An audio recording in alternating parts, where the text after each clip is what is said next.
de découverte de livres et d'auteurs. Ici, tous les genres littéraires et textes scientifiques se côtoient. Le point littéraire, tous les mercredis de 20h à 21h. Prenez le rendez-vous avec Jean-Jacques Foucault. Le point littéraire, l'entretien.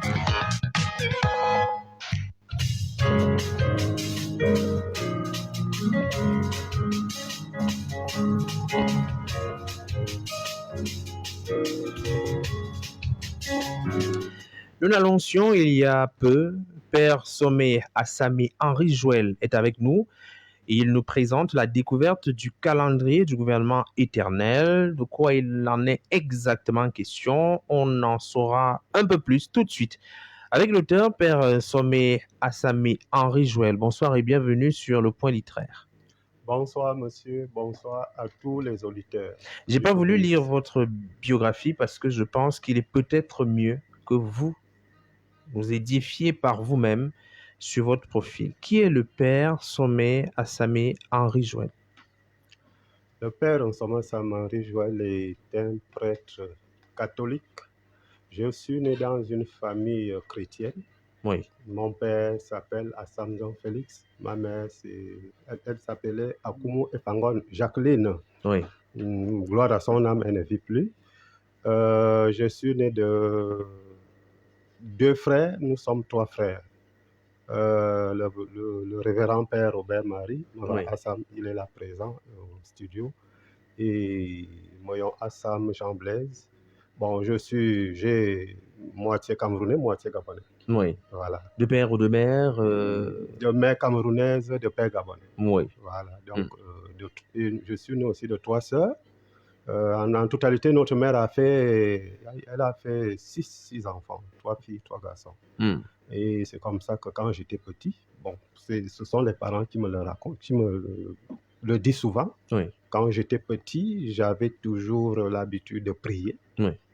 de célébrer les messes étant petit. Voilà, donc ce qui fait que si vous arrivez chez moi, c'était devenu comme une sorte de moquerie, sans pourtant savoir qu'il y avait quelque chose caché derrière ça. Donc j'ai évolué en toute tranquillité avec les parents. Bon, je n'ai pas trop grandi aussi avec les parents. Je suis allé dans les bras des étrangers qui m'ont élevé, qui m'ont appris certaines choses au Congo, Oui. à l'église Saint-Pierre de Pointe-Noire, et au Gabon, à Makoukou, avec un grand maître spirituel, Saint Jean-Pierre Minkoumizowava. Donc, c'est lui le fondateur de la communauté chrétienne Iribenga. Donc, dans ma famille, nous sommes protestants. Mais bizarrement, moi, j'avais les visions de la Vierge et de Jésus, tant petit. Donc, c'est ce qui m'a orienté. En fait, c'est cette vocation qui m'a orienté à l'église catholique. Oui. Parce que vous savez que les protestants n'ont pas trop de connaissances sur la Vierge Marie ou les apôtres. Donc, c'est à Makoukou, dans la communauté chrétienne Iribenga, que j'ai découvert réellement la vérité de Dieu. Et je me suis rencontré aussi avec mon destin. Oui. Vous êtes un prêtre catholique gabonais et camerounais en même temps. Ouais. La découverte du calendrier du gouvernement éternel, de quoi il est exactement question? Quelle est la pensée que cherche à véhiculer l'auteur que vous êtes? La pensée de la découverte du calendrier du gouvernement éternel, c'est que lorsque nous vivons sur Terre, les gens ne savent pas qu'il existe la vie charnelle et la vie spirituelle. Oui. Et il y a le monde naturel et le monde surnaturel. Mais le monde naturel est dirigé par le monde surnaturel. Oui. Mais beaucoup de gens ne le savent pas. Donc, l'Éternel Dieu Tout-Puissant a laissé sur Terre 2 forces, la force charnelle et la force spirituelle. Oui. La force charnelle, c'est l'État. La force spirituelle, c'est l'Église. Et les deux cohabitent et travaillent ensemble. Maintenant, dans l'ordre de l'Église, Dieu a choisi Abraham. Abraham a engendré Isaac. Isaac a engendré Jacob. Donc, c'est Isaac qui avait d'abord béni son fils Jacob. Par la suite, l'Éternel lui-même est revenu bénir Jacob. Et Jacob a été désormais appelé Israël. Et c'est de lui qu'est né les 12 tribus qu'on entend dans la Bible, les 12 tribus d'Israël. Jacob a fait 12 fils. Avant sa mort, lui aussi, il a donné des bénédictions différentes à ses enfants. Oui. Bon, quand Jésus est venu faire savoir aux gens que le Dieu qui l'a envoyé sur terre était le Dieu d'Abraham, d'Isaac et de Jacob. Il a appris les disciples.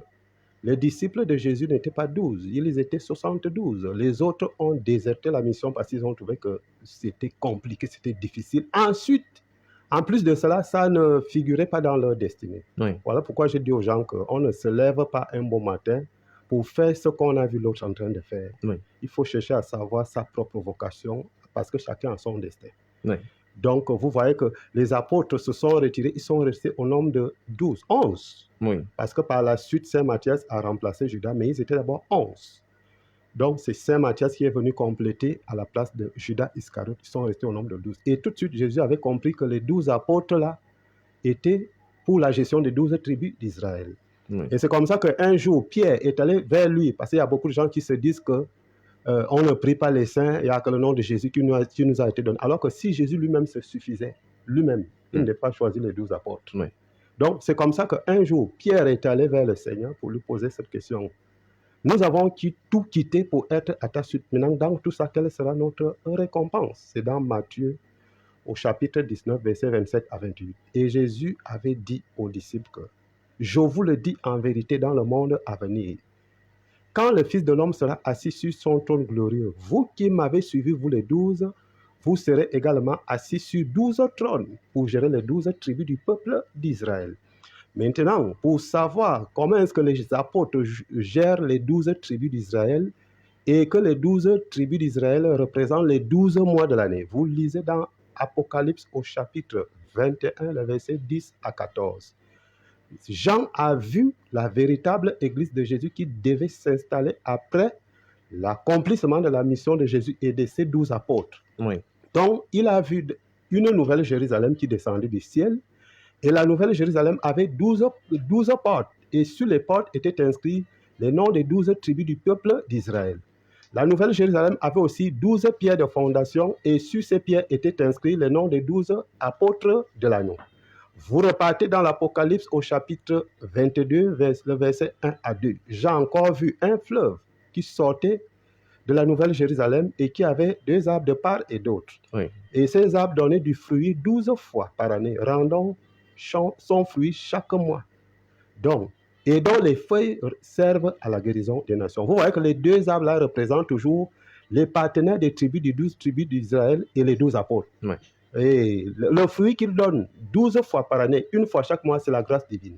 En fait, c'est pour dire par là que chaque mois est sanctifié par un apôtre. Et chaque mois a ses modalités. Apparemment, le chiffre 12 a une portée symbolique énorme. En quoi est-ce qu'il est bon de connaître d'abord les 12 apôtres correspondant aux 12 mois de l'année? Pourquoi c'est important de connaître? C'est important parce que vous voyez que les gens prient en désordre. Oui. Au ciel, il n'y a pas le désordre. Ça, c'est ce qu'on appelle la voie hiérarchique de Dieu. Oui. Parce que celui qui minimise, c'est comme qui dirait que vous donnez seulement le respect au président et vous ne respectez pas ses ministres. Oui. Est-ce que c'est normal? Je ne pense pas. Le président ou un roi, le roi travaille en collaboration avec ses ministres. Donc, ce qui fait qu'il y a des situations où le président ne peut jamais se déplacer, il va toujours envoyer un ministre. Donc, si vous manquez le respect à son ministre, c'est à lui aussi que vous avez manqué du respect. Si on considère que les différents apôtres sont des ancêtres d'une certaine génération, est-ce qu'il est bon peut-être pour l'Africain de prier également les apôtres qui sont les ancêtres des autres? Oui, vous savez, c'est comme tu dirais que chacun de nous a sa tribu. Oui. Bon, ma tribu c'est Bekagne. Ça, c'est dans le cadre charnel. Ça, c'est oui. Vous comprenez? Là où je suis né d'Assamdan Félix et Akume Fangon Jacqueline. Jésus a dit, celui qui veut découvrir le royaume des cieux n'a qu'à se naître de nouveau. Oui. Et Nicodème a demandé à Jésus que comment est-ce que l'homme va naître de nouveau quand il est déjà vieux. Jésus a dit à Nicodème que ce qui est né chair est chair, ce qui est né d'esprit est esprit. Donc, moi, ma tribu charnelle, c'est Bekagne. Et dans l'esprit, ma tribu, c'est la tribu de Ruben. Oui. Donc, c'est ça. Voilà pourquoi je vous ai dit qu'il existe un monde naturel et un monde surnaturel. Oui. Donc, les apôtres contribuent. Les 12 apôtres là, disent qu'ils vont élever, ils vont protéger un pays, ils le font. Ils disent qu'ils vont déstabiliser un pays, ils le font. Parce que l'ensemble des 12 là, 12 apôtres, 12 tribus, 12 mois, 12 heures. Oui. Voilà, les 12 là, c'est significatif. Il faut dire que le mois de janvier est réservé à Saint-Pierre. Le mois de janvier est réservé à Saint-Pierre, celui qui fut le premier ministre de Jésus, à qui le Seigneur avait confié la clé du royaume. Oui. Quand Jésus avait posé la question aux disciples de savoir que disaient les gens au sujet de sa personnalité. Et c'est comme ça que Pierre avait répondu, parce que les autres disciples ont dit que certains disent que tu es Élie, d'autres disent que tu es Jean-Baptiste ou bien un autre prophète qui est revenu à la vie. Et vous, leur demanda Jésus, qui dites-vous que je suis? Et Simon-Pierre a répondu, tu es le Messie, le Fils de Dieu qui doit venir. Et Jésus a dit à Pierre, ce n'est pas la chair ou le sang qui t'ont révélé cela, mais mon Père qui est dans les cieux. Et toi, je te le déclare, tu es Pierre. Sur cette pierre, je bâtirai mon église. La mort elle-même ne pourra rien contre elle. Je te donnerai les clés du royaume des cieux. Ce que tu permettras sur la terre sera permis dans les cieux. Ce que tu interdiras sur la terre sera interdit dans les cieux. Vous comprenez par là que Jésus a consacré un pouvoir à ses apôtres. Et apparemment, à chaque apôtre correspond une certaine problématique en termes de prière. Il faut faire notamment recours à cet apôtre-là au moment où on est face à une certaine difficulté, une situation bien précise. Pour Pierre, c'est les ouvertures. Les ouvertures. Lorsqu'on a, par exemple, des blocages, ça peut être côté physique ou spirituel. On rentre dans la prière de Saint-Pierre pendant 9 jours. C'est une neuvaine de prière. 3 jours pour le Père, 3 jours pour le Fils, 3 jours pour l'Esprit Saint. C'est ça la neuvaine. Vous rentrez avec les recommandations bien déterminées qu'il faut respecter. Pas d'alcool, pas de balade inutile dans les lieux malsains, pas de cigarettes. Il faut dormir seul. Voilà, il faut... Voilà. Et chaste. Il faut une purification du corps et de l'âme pour obtenir cette grâce divine-là qui vient, n'est-ce pas, délier les nœuds de notre vie. Alors, on a les différents mois, vraiment, on passe à Saint-Pierre, Saint-André, Saint-Philippe, Saint-Barthélemy, Saint-Jacques, Saint-Thaddée, ça c'est pour octobre. Mars, on a Saint-Jacques 1er ou 1, en avril, Saint-Jean. Alors, visiblement, chaque personne qui est née à un certain mois a d'abord son saint qu'il devrait davantage prier au cas où il se retrouve en difficulté. Voilà, vous allez peut-être vous poser des questions que chacun peut se poser la question que quel est mon ange gardien? Vous avez entendu parler des anges gardiens. C'est-à-dire que le mois que vous êtes né, c'est ce mois-là où figure votre destin. Cherchez à connaître comment parle ce mois-là et analysez votre vie. Vous trouverez que c'est exact. Alors, pour esquiver des malheurs et pour embrasser le bonheur, vous aurez des enseignements selon votre mois. Tel qu'on a parlé de janvier pour les ouvertures, février, Saint-André, l'élévation, parce qu'il y a des gens qui maîtrisent leur profession, mais qui ne sont jamais considérés pour mériter, n'est-ce pas, le salaire. Des postes de responsabilité élevés ou des salaires. Et il y a d'autres qui ont des familles qui n'arrivent pas à maîtriser. En fait, pour maîtriser quelque chose, il faut être d'abord élevé spirituellement. Voilà, donc c'est ce qu'accorde Saint-André. Ça, c'est pour le mois de février. Pour le mois de mars, on a Saint-Jacques. Saint-Jacques 1, pour la protection divine. Il peut arriver que vous dormez, on vous poursuit la nuit. Parce que tout ce qu'on voit dans les rêves, les gens négligent souvent des choses. Dieu ne parle pas seulement au prêtre, Dieu parle à toute sa créature. Quand vous faites des rêves positifs, les rêves positifs, ça vous amène à prendre des précautions pour que ça puisse se réaliser. Si vous faites aussi des rêves négatifs, il faut toujours prendre des précautions pour que ça ne s'accomplisse pas. Parce que si vous ne prenez pas les précautions, ça finira par arriver. Donc, s'il arrive à certains de faire des rêves où ils sont en danger, on les poursuit, on rentre tout de suite dans la prière de Saint-Jacques 1, Mars, protection divine. Ça va besoin de faire recours à un homme d'église, un accompagnateur qui puisse interpréter parfois les songes, les rêves, les pensées négatives. Oui, ça c'est un autre volet. Ça, c'est un autre volet. Peut-être plus vaste, hein? On aura l'occasion d'en parler. Alors, pour le mois d'avril, on a le temps de l'amour. L'amour. Vous voyez que quand Dieu créa l'homme, il a soutiré une seule côte pour créer la femme. En fait, il y a 3 choses dans la vie qu'il ne faut jamais faire sans d'abord consulter l'Éternel. Il y a la femme, il y a le terrain, il y a le travail. Parce que vous pouvez aller faire peut-être un travail qui n'est pas figuré dans votre destinée et ça ne marchera pas. Oui. Vous pouvez aller prendre une femme, c'est-à-dire la cote de quelqu'un d'autre. Parce que tout homme a sa cote. Toute femme aussi a son homme. Donc, si vous levez un beau matin, vous commencez... Voilà ce divorce-là qu'on voit se réaliser presque tous les jours. Oui, il y a de plus en plus de divorces, les gens se séparent quelques jours seulement après s'être mariés. Lorsque vous voyez ça, sachez tout de suite que l'homme a pris la cote de quelqu'un d'autre. Ou, à défaut de ça, il y a des hommes et des femmes qui vont chercher aussi le mariage dans des voies obscures. Hein? Vous voyez, on peut peut-être constater certaines personnes qui mettent leur conjoint dans des bouteilles et que par la suite finissent toujours par se casser. Oui. Ça aussi, ça crée des divorces. Mais comment faire pour retrouver son homme? Comment faire pour retrouver sa femme? On se réfère à Saint Jean pour le mois d'avril. Non seulement dans le cadre conjugal, dans une société ou bien dans une famille où il y a des malentendus, où il y a des mésententes, où il y a des divisions. Jean apporte l'esprit d'amour au sein des couples, au sein des foyers, des communautés et des sociétés en général. Pour le mois de mai, on parle de l'abondance. Voilà, on nous parle de l'abondance, c'est Saint Philippe. Pour le mois de mai, c'est Saint Philippe qui est allé intervenir auprès de Jésus lorsqu'il y a eu la multiplication des pains. Donc, mais comme il est écrit, l'homme vivra de la sueur de son front. Bon, on voit au jour de nos jours ceux qui passent le temps à voler, à braquer, pour chercher à gagner leur vie malhonnêtement. Or, tout ce qu'on fait dans le fond n'aboutit jamais. Si vous voyez par exemple quelqu'un qui a eu investi et qu'après la maison prend feu, sachez que c'est l'argent qui a été gagné malhonnêtement. Quelqu'un qui a payé une voiture 6 mois tonneau, l'argent qui a été gagné malhonnêtement. On dirait encore quoi? Il y a aussi d'autres personnes qui passent le temps à voler. Et cet argent gagné malhonnêtement finit toujours sans pourtant rien apporter de bon. Et si vous avez investi et que cet argent a été gagné malhonnêtement, ce n'est pas à la sueur de votre front que vous l'avez vu. Les gens qui chercheront peut-être à venir louer chez vous verront des fantômes et y quitteront. En tout cas, je vous dis que tout ce qu'on gagne malhonnêtement n'aboutit jamais, attire toujours aussi des malédictions.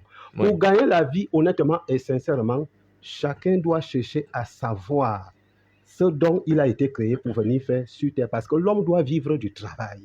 Et si on n'arrive pas à trouver du travail et qu'on est peut-être bloqué, on est possédé, c'est à ce moment-là qu'on prie Saint Philippe pour obtenir de quoi faire pour gagner la vie honnêtement et sincèrement. Chaque mois correspond, et on l'a dit, à un apôtre, à une problématique bien précise. Au mois de juin, on parle du temps de la justice et de la vérité. En juillet, le temps de la fortification de la foi et de l'esprit. En août, on a le temps de l'orientation. En septembre, on a le temps de la réussite. Le temps de la délivrance, c'est en octobre. En novembre, le temps de la purification et de la sanctification. En décembre, le temps de la sagesse spirituelle et de la clairvoyance destinale. Alors, pendant combien de temps vous avez amassé autant de connaissances pour mettre dans un ouvrage? Je vais repartir depuis le bas âge, tel que je vous disais qu'on ne devient pas pasteur. On ne devient pas prêtre. On est prêtre. On est pasteur. Parce que si vous devenez, comme on voyait peut-être Samuel Eto'o jouer au ballon, quelqu'un aussi va se lever comme moi aussi, je vais jouer comme lui. Comme Samuel Eto'o. Voilà. Est-ce que vous avez les mêmes destinées? Je ne pense pas. Moi, la vocation vient depuis le bas âge. Et je vous ai parlé tout à l'heure que je commençais à faire des visions étant petit. Je voyais la Vierge Marie comme je vous vois là. Et nous, on était protestants, on ne savait pas de quoi il s'agissait. Voilà pourquoi on m'a orienté à l'église, d'abord à la communauté chrétienne Iribenga à Makoukou au Gabon, et ensuite à l'église catholique traditionnelle qui fait la théorie et la pratique biblique. Parce que vous voyez que lorsqu'on parle par exemple de la Trinité, du Saint-Esprit, Père, Fils, Esprit Saint, les gens sont vraiment bornés dans les Écritures. Parce que vous verrez que dans les églises, les gens ont développé la théorie biblique et ils ont fermé la pratique. Chose auxquelles plusieurs croyants ont des difficultés et des problèmes de pénétrer les mystères divins. Donc vous estimez qu'on enseigne davantage les Écritures, mais on ne va pas dans la matérialisation. On ne va pas dans la matérialisation. Est-ce que vous pouvez prendre de l'eau potable pour mettre ça dans un récipient sale? Vous avez passé le temps peut-être dans les abominations, les avortements, la fornication, et vous allez appeler le Saint-Esprit de rentrer dans votre corps. Par comment? Donc, l'Église catholique apostolique traditionnelle a développé ces deux points-là, la pratique et la théorie. Si je suis arrivé à ce stade-là, c'est parce que ces deux points ont été développés à ma personne. Donc, même dans la Bible, vous voyez que avant que Jésus envoie le Saint-Esprit aux disciples, il les avait d'abord lavé les pieds. Vous comprenez? Oui. Donc, c'est d'abord à la communauté chrétienne Iribenga que j'ai reçu cette pratique, c'est-à-dire j'ai reçu une sanctification qui a fait en sorte que je puisse être à la rencontre de mon destin. Même Jésus lui-même, qui est Dieu, quand il est venu, et pourtant il était plus élevé que Jean-Baptiste. Bon, dans la voie hiérarchique, il fallait que lui aussi, il passe par cette pratique de se faire baptiser. Parce que si vous devenez, comme je venais à peine de dire, qu'on ne devient pas prêtre. Oui. Si vous devenez prêtre, les gens que vous allez baptiser, leurs esprits ne seront pas en connexion avec la sainteté divine. Parce que vous n'avez pas le passeport dans le monde divin. Vous comprenez? Bon. Donc, ce qui fait que le calendrier n'a pas d'église ou de religion. Le calendrier est universel. Oui. Comment marcher donc en conformité avec le dit calendrier? C'est d'ailleurs l'une des problématiques de l'ouvrage. Il y a 3 façons de suivre le calendrier. Oui. Il faut d'abord se référer dans son mois de naissance, connaître les origines de son mois de naissance et suivre les enseignements de ce mois-là. Deuxième façon de suivre le calendrier, c'est quand on est face à une situation.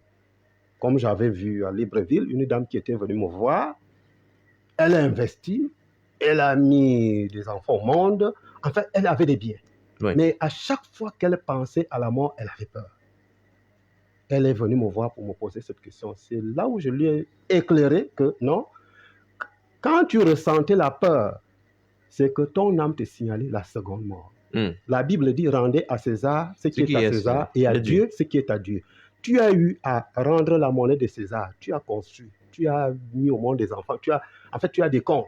Ça, c'est la monnaie de César. Demain ou après-demain, tu partiras, tu laisseras ça. Où ira ton âme? C'est ça qui tue le monde. Il y a beaucoup de gens qui se disent qu'on ne vit qu'une seule fois. On ne vit qu'une seule fois. Et moi, la question que moi je pose souvent à ces derniers, c'est que qui est allé au séjour des morts et qui est revenu pour nous témoigner ici qu'on ne vit qu'une seule fois? C'est ce qui se passe de l'autre côté. Voilà. On ne vit pas une seule fois. La mort, nous sommes là dans un monde voyageur. Le monde éternel, c'est le ciel. Là où nous tous nous sommes venus. Nous sommes là en voyage sur terre. Donc, ce qui fait que, étant sur la terre, il faut savoir préparer d'abord la vie de son âme. L'âme d'abord. Parce que l'âme coûte plus cher que la chair. L'âme coûte plus cher que l'argent. L'âme coûte plus cher que tout ce que nous avons sur terre. Vous voyez? Oui. Donc, si vous vendez l'âme de votre personnalité, quand vous allez disparaître pour toujours.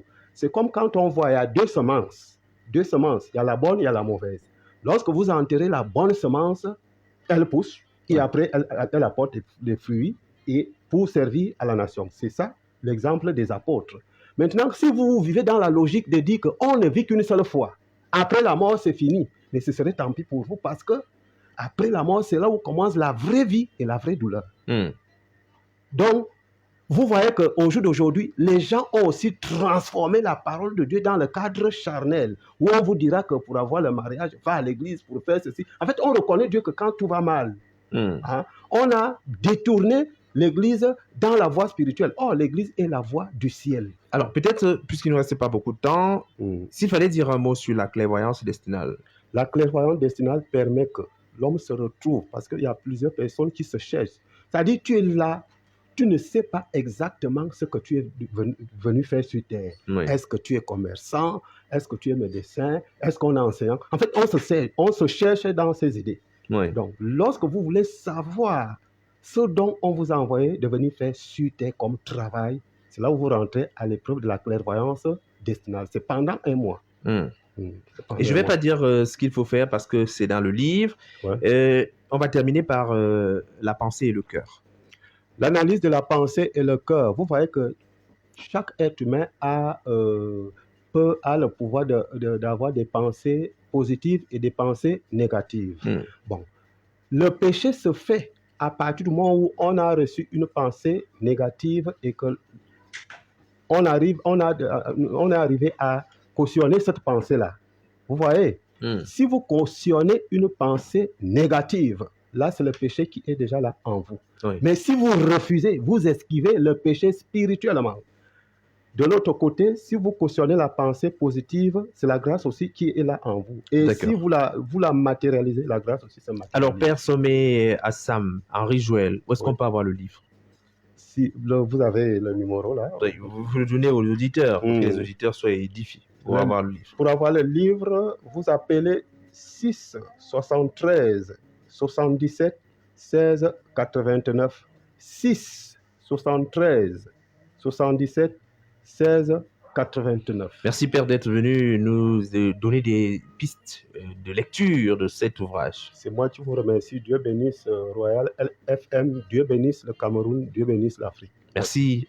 Mesdames et messieurs, l'émission s'achève. Romuald Ekoumé à la mise en onde et également à la régie d'antenne. Coordination éditoriale, Jean-Patient Tala, coordination centrale. Carole Prudence Tientieux, supervision générale, le reverend pasteur Emmanuel Nolbissaï, Jean-Jacques Foucault. Je vous retrouve jeudi prochain, mercredi à 20h exactement. Bonne soirée à vous.